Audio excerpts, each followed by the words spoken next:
చంద్రబాబు నాయుడు సీఎంగా తొలి ఏడాదిలోనే 1.49 లక్షల కోట్ల రూపాయల అప్పు చేశారని ధ్వజమెత్తారు నరసరావుపేట పార్లమెంట్ నియోజకవర్గ పరిశీలకులు పూనూరు గౌతమ్ రెడ్డి.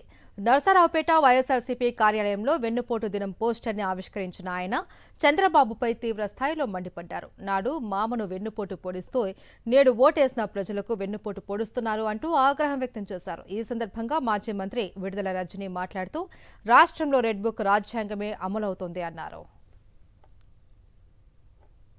ఈ రోజున ఈ రాష్ట్రంలో జరుగుతున్నటువంటి అరాచక పాలనకి అంబాసిడర్గా నిలబడినటువంటి ఈ ప్రపంచంలోనే అంబాసిడర్గా ఉన్నటువంటి చంద్రబాబు నాయుడు అంటే వెన్నుపోటుదారుడు అనేటువంటి దానికి ఈ రాష్ట్రాన్ని కబళించేందుకు గాను మావనే వెన్నుపోటు పొడిచాడు. ఇవాళ ఈ చిన్నవి మనకి పనికిరావు అని ఏకంగా ప్రజానీకం యావత్తు మీద కూడా వెన్నుపోటు పొడిచినటువంటి మహానుభావుడు చంద్రబాబు నాయుడు. రెడ్ బుక్ రాజ్యాంగమే అమలు చేస్తున్నారు.